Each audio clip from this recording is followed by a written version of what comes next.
My engine manifold was giving me trouble. I chose to come down anyway, in the best fields that were open. People all over the world were amazed by Amelia Earhart's amazing flying experiences. She was a brave and skilled pilot. She was the first woman to fly across the Atlantic Ocean by herself, and many people were moved by her bravery. I wasn't really excited because I knew what was going to happen. I was just happy. Who was the first person to see? The person who owns the land. I believe he was shocked. But in 1937, her plane disappeared over the Pacific, and everyone was left wondering what happened to her. People have been wondering what happened to Amelia and Fred Noonan for many years. There were a lot of ideas and stories, but no proof was ever found. Now, 87 years later, a shocking finding has been made. Are we about to finally find out what happened on Amelia Earhart's last flight? Come with us as we explore this interesting story and try to figure out what happened in the most shocking flight history. Before we get into the strange case of Amelia Earhart's absence, let's take a quick look at her life. Childhood. Earhart and Amy had a daughter named Amelia Mary on July 24, 1897, in Atchison, Kansas. Alfred Gideon Otis, her maternal grandfather, lived in the house where she was born. He was a well-known figure in the town of Atchison, Kansas, having been a judge and head of the Atchison Savings Bank. After their first child died in August 1896, they had a stillbirth in 1897. Amy Earhart, Amelia's mother, was raised in a way that didn't follow standard gender roles. She also didn't think it was important to raise her daughters to be good little girls. The Earhart children, including Amelia, had a sense of excitement from a very young age. They liked to explore their surroundings and do things that boys usually do. As a kid, Amelia loved to play outside. She would climb trees, go hunting, and build a makeshift roller coaster with her uncle's help. Amelia said she felt fantastic after her first flight on the homemade ramp, comparing it to flying. Because Edwin Earhart worked as a claims officer for the Rock Island Railroad, he had to move to Des Moines, Iowa, in 1907. Amelia saw her first plane at the Iowa State Fair in Des Moines the next year when she was 10 years old. Even though her father tried to get her interested in flying, Amelia quickly lost interest when she saw the broken-down flyer and asked to go back to the merry-go-round. Lots of time was spent in the family library as Amelia learned to love reading. They got back together with their family in Des Moines in 1909, and that was the first year that the Earhart kids went to public school. As she started 7th grade, her father bought a new house and hired 2 maids, but it was clear right away that Edwin was having a hard time with alcoholism. In 1914, he had to quit, and even though the Rock Island Railroad tried to help him get back on the job, they did not. At about the same time, Amelia's grandmother, Amelia Otis, died. She left a large fortune and put her daughter's share in a trust. Because they were afraid that Edwin's drinking would use up all the money, the Otis house and all of its belongings were sold at auction. Amelia later said that these events marked the end of her youth. In 1915, Edwin Earhart got a job as a clerk at the Great Northern Railway in St. Paul, Minnesota. At the same time, Amelia was a junior at Central High School. After that, he asked to be moved to Springfield, Missouri, but lost his job when the current claims officer chose to come back from retirement. After that, Amy Earhart took her kids to Chicago to stay with friends. Amelia looked at nearby high schools to find the one with the best science programs. She ended up registering at Hyde Park High School after turning down the closest high school because it didn't have a good chemistry lab. In 1916, she finished from Hyde Park High School. As a child, she kept her career goals alive by collecting newspaper articles about successful women in areas that were mostly dominated by men.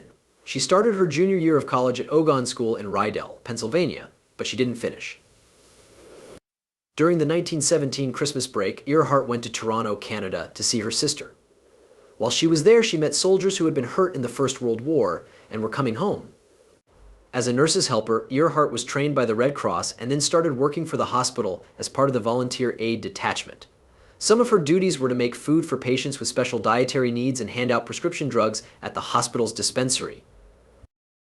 It was during this time that Earhart heard stories from military aviators that made her interested in flying. As the Spanish flu spread around the world in 1918, it hit Toronto.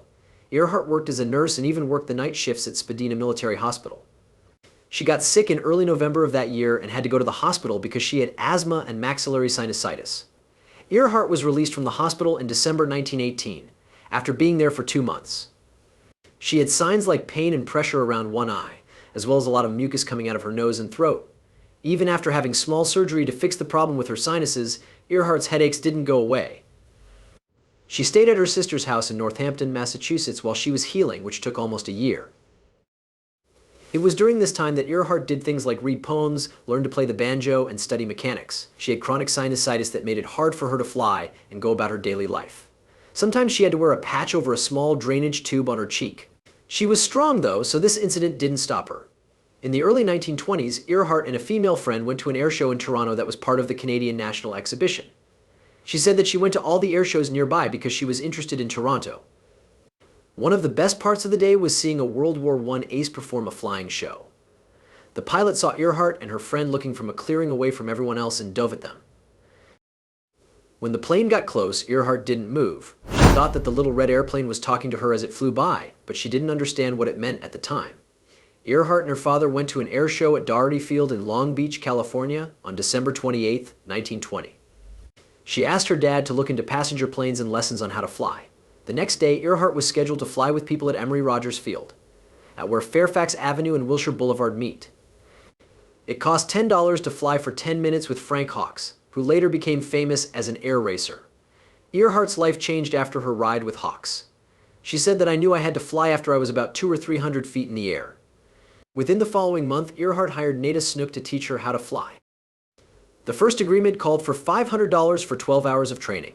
To save up for flying lessons, Earhart worked as a photographer, a truck driver, and a stenographer at the local phone company, among other jobs. On January 3, 1921, she had her first lesson at Kinnerfield, which is now in the city of Southgate and is on the west side of Long Beach Boulevard and Tweedy Road. For training reasons, Snook used a Curtiss JN-4 Canuck plane that he had fixed up after it crashed. Earhart had to take a bus and then walk 4 miles to get to the airport. Even though her mother wasn't sure, she put some of the $1,000 bet down. It was common for female aviators like Earhart to wear their hair short. By the middle of 1921, Earhart ignored Snook's advice and bought a used chromium yellow Kinner Erster biplane that she playfully called the Canary. After landing by herself successfully, she bought a new leather flying coat. Because the coat was so new, she had to put up with being teased, so she wore it to bed and stained it with airplane oil to make it look older. On October 22, 1922, Earhart flew the airs to a height of 14,000 feet, which was a first for women pilots around the world. After that, on May 16, 1923, Earhart became the 16th woman in the United States to receive a pilot's license through the Fédération Aéronautique Internationale FAI. That same day, she made her first solo trip across the Atlantic Ocean. Even though she ran into problems in an area that was mostly men's, Amelia kept going after her dream. She took flying lessons and got her license in 1923, making her only the 16th woman in history to do so. People in the aviation industry were quickly drawn to her skill and enthusiasm. There was a chance in 1928 for Amelia that would change the course of her life. An editor and promoter named George P. Putnam asked her to be a passenger on a flight across the Atlantic. Wilbur Stultz flew the plane and Lou Gordon, a mechanic, helped him. They took off from Trepassey Harbor in Newfoundland in a Fokker F-7B-3M called Friendship. The Friendship set out on its epic trip across the Atlantic Ocean on June 17, 1928. Amelia was the first woman to fly across the Atlantic Ocean, even though she wasn't the pilot. She was a very important companion. The flight ran into a number of problems. Despite problems with the engines and bad weather, the plane made it safely to Berryport, Wales, after about 20 hours of flight time. It got attention all over the world and made Amelia Earhart famous and admired around the world. After her successful flight across the Atlantic, Amelia became a symbol of bravery and determination for women all over the world. She kept breaking down walls and setting new aviation records, trying to show women of her time that they could do more than they thought they could. When she finished her first international flight by herself, it took her 15 hours and 18 minutes to get from Harbour Grace, Newfoundland to a field in Culmore, Northern Ireland. She made history by being the first woman to fly across the Atlantic Ocean by herself and without stopping. Her brave action not only showed how good a pilot she was, but it also went against gender norms and became an inspiration to women all over the world. After her historic flight by herself, Amelia continued to break new ground in flying.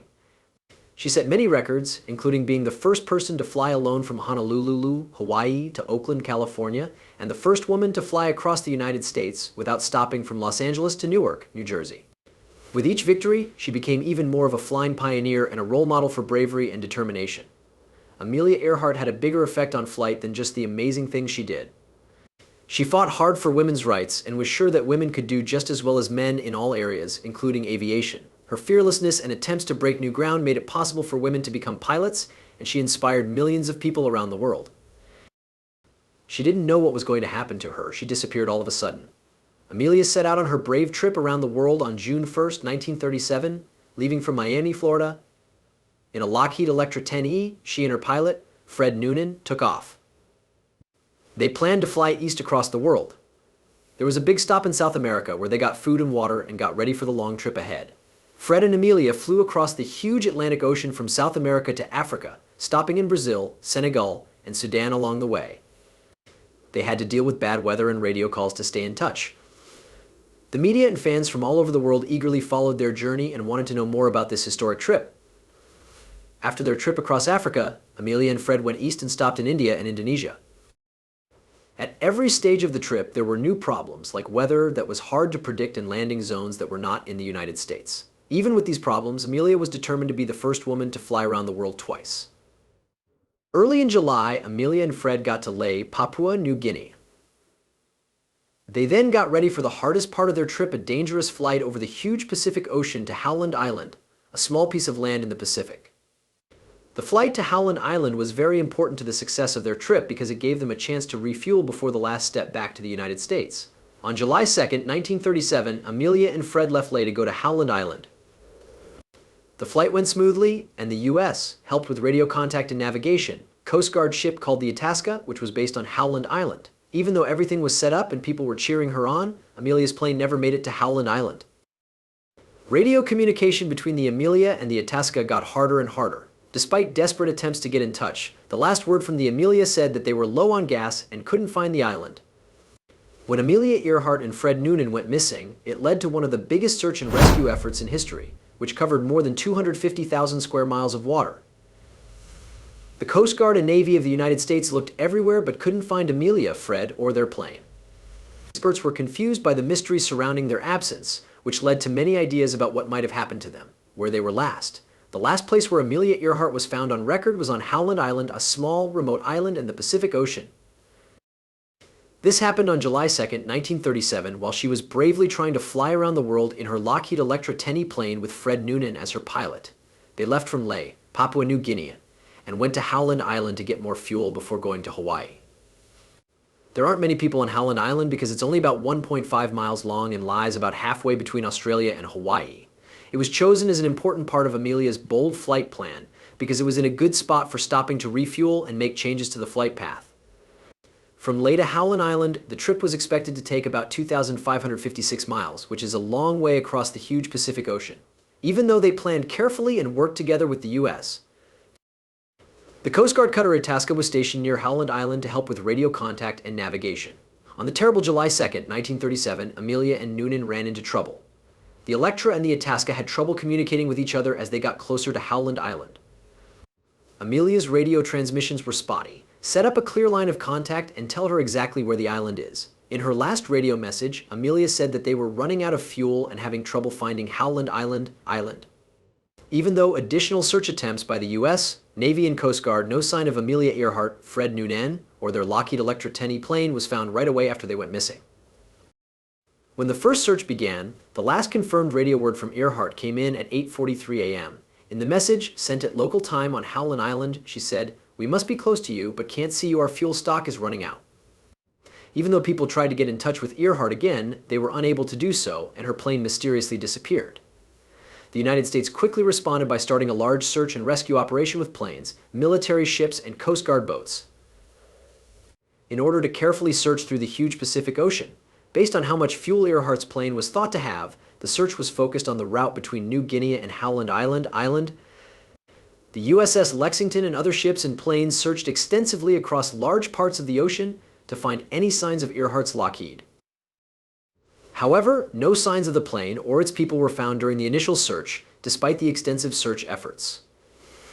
The long search mission, which took several weeks and used many different boats and planes, was finally called off because there wasn't enough reliable information and the chances of finding Earhart and Noonan alive were getting lower. During the formal search, many ideas and suggestions were put forward about what happened to Earhart and Noonan. Some people thought they might have crashed at sea, while others thought they might have landed on a faraway island and died there. Because there isn't enough solid proof, there have been years of guesses, theories of conspiracy, and ongoing efforts by historians and scholars to find out what really happened with Amelia Earhart. Theory of a spy mission. Over the years, many ideas have been put forward to try to explain what happened on Amelia Earhart's disastrous 1937 trip around the world.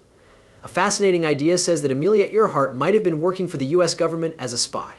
As her last flight got closer, things were getting worse between the US and Japan because World War II was getting closer. The Pacific became a very important place for military intelligence activities to center around. Famous for being able to fly very well and being a star, Amelia Earhart might have been a great person to gather information for the United States, the government. There is proof that Earhart may have met with two important advisors to President Franklin D.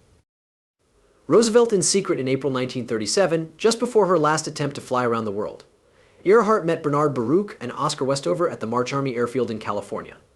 Information about this meeting was kept secret. There were reports that they might have been talking about a secret spy mission. There was also a lot of talk about Amelia Earhart's choice to change her flight direction.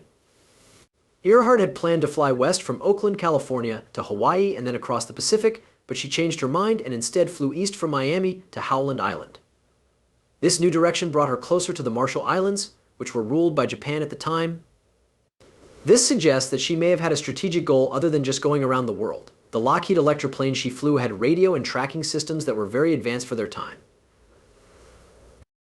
Some researchers think that these improvements could have been used for things like getting information, by doing things like radio surveillance or reconnaissance flights over areas that the Japanese controlled. Accounts from eyewitnesses give this theory more depth. It is said by some that the Japanese troops captured Earhart and Noonan after they made an emergency landing in the Marshall Islands. Even though these reports haven't been proven, they have led to the idea that Earhart's disappearance might have something to do with her meeting with Japanese soldiers. The theory of a new identity. After many years, the theory of a new identity began to get more attention thanks to strong proof and reports.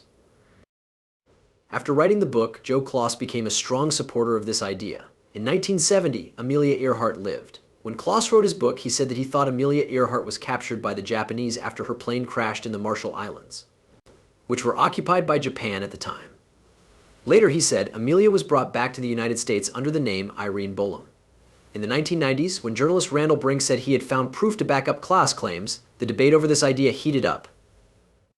As Brink did his study, he came across Irene Bolam, a woman from New Jersey who looked a lot like Amelia Earhart, who knew a lot about money and was linked to women's groups that Amelia also supported. It's interesting that there are no official records of Bolam before the mid-1940s. This has led to the idea that she may have changed her name. Supporters of the idea pointed out that Bolam and Earhart looked a lot alike and that Bolam's background might not have been what it seemed to be. Bolam denied having any connection to Amelia Earhart and went after people who spread the idea in court. To make things even more mysterious, a former psychologist named James Francis Kelly said that Archbishop Francis Joseph Spellman gave him the job of bringing Amelia Earhart back to the United States after she disappeared. It was said by Kelly that Earhart had changed her identity to avoid the public eye. What was found on Gardner Island? In 1940, a significant discovery was made on Gardner Island, which used to be called Nekumaro. This was 3 years after Amelia Earhart mysteriously disappeared over the Pacific Ocean during her attempt to fly around the world. British settlers who were looking into the uninhabited island found a lot of interesting things and signs that got people all over the world talking. 13 bone fragments, possibly from a woman, were found spread out across the island as part of one of the finds. This led to speculation right away. Who were these bones from? Were they from Amelia Earhart or her pilot, Fred Noonan? The discovery of these remains renewed efforts to solve the long-standing mystery of how they disappeared. The skeletal pieces were found with other artifacts, which made the mystery even more complicated. A piece of plexiglass that looked like the window of Earhart's Lockheed Electra plane was found, which suggests a link to her tragic trip. A woman's shoe from the 1930s, as well as some homemade tools and a cosmetic jar from the same time, were also found. These finds made it seem likely that someone from Earhart's time was on the island. The bones and objects were carefully gathered and sent to Fiji so that they could be studied, in order to be sure that they were actually Earhart's remains. Unfortunately, a terrible thing happened. The bones were later lost, making it impossible to know where they came from. Some people thought that the bones might have been taken away on purpose, maybe to hide information that could change what people thought happened to Earhart. Gardner Island had its own problems and gave out hints. The island is in the Pacific, far away from everything else. It is known for having thick plants and a rough landscape, which made it hard to search fully when it was first found. There are also big coconut crabs that live on Gardner Island. These crabs are very strong and can hunt and eat birds and small animals. The fact that these crabs existed added a creepy element to theories about what might happen to Earhart and Noonan if they crashed on the island and were hurt but still living. The final recovery of Amelia Earhart's plane after 87 years of mystery and debate. Her plane has finally been found. It was confirmed that she had been found on January 24th, 2024. This was a big deal in the history of flight and answered many people's questions about what happened to her since she disappeared in 1937. A group of experts led by the famous underwater explorer Robert Ballard were able to find Earhart's plane. Ballard, who is famous for finding the Titanic's wreckage, went on a trip paid for by National Geographic to find Earhart's Lockheed Model 10 Electra plane. Nikumaroro, also known as Gardner Island, is a remote island in the Pacific that was the focus of the search. There were ideas that Earhart and Noonan may have crash-landed there and lived for a while. Ballard and his team used their study ship's high-tech sonar and underwater imaging equipment to look over the ocean floor near Nikumaroro in great detail. After a lot of hard work, they found a field of debris that looked a lot like Earhart's plane in terms of size and shape. The wreckage, which was found about 2,000 feet below the surface, had parts of the plane that fit the Lockheed Electra specs. The team, which included marine scientists and forensic experts, carefully recorded what they saw of the plane's remains and took samples for further study. The metal bits that looked like Lockheed Electra parts, pieces of the fuselage, and engine parts were found. These new findings made it very likely that they had found Amelia Earhart's long-lost plane. Confirming the find did not happen right away because it needed to be carefully looked over and compared with old records and pictures of Earhart's plane. The National Transportation Safety Board (NTSB), Lockheed Martin, and researchers who study Earhart's last trip worked together to make sure the wreckage was real. Artifacts and plane parts had to be carefully taken from the seabed using remotely operated vehicles as part of the careful and delicate rescue operation. Each item was logged and kept safe so that a thorough investigation could be done to piece together what happened the night Earhart disappeared. Also, sediment samples were taken from the wreckage spot to be studied further. These samples were very important for figuring out what environmental factors might have changed the plane's state after it landed or crashed in the ocean. The study of these samples could help us figure out how long the wreckage had been underwater and what happened to Earhart and Noonan after they went missing. It seems likely that Earhart escaped a crash and lived on the island as a castaway before they died based on where the plane wreckage was found near Nikumaroro. This idea is supported by things that have been found on the island in the past, like a woman's shoe. The finding of Amelia Earhart's plane is not only a puzzle that has been solved, but it is also a celebration of the human spirit to explore and learn. Finding the plane gives the families of Earhart and Noonan peace and honors their loved ones. The artifacts will be carefully kept and studied for many years, giving us new information about one of the biggest mysteries of the 20th century. As the study goes on and more details are found, the story of Amelia Earhart's last trip is sure to interest and inspire people all over the world.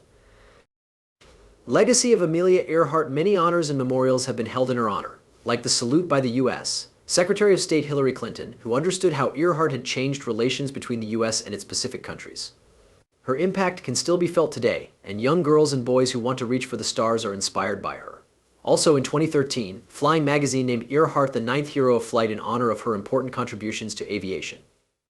During her lifetime, Amelia Earhart became famous all over the world for being independent, brave, and determined to reach her goals. Her strange disappearance when she was young cemented her place in popular culture even more. Her life story has been used as an inspiration for many, especially young girls, in many articles and books. Future generations of women pilots, like the Women Air Force Service pilots WASP, who served in World War II, were inspired by her. The Amelia Earhart Birthplace Museum is now a tribute to her life and is run by the 99s, an international group of female pilots that Earhart once led as president. Since 1996, the Amelia Earhart Festival has been held every year in Atchison, Kansas, honoring her lasting impact on the history of flight. If you like this video, please click the next button and share it with your friends.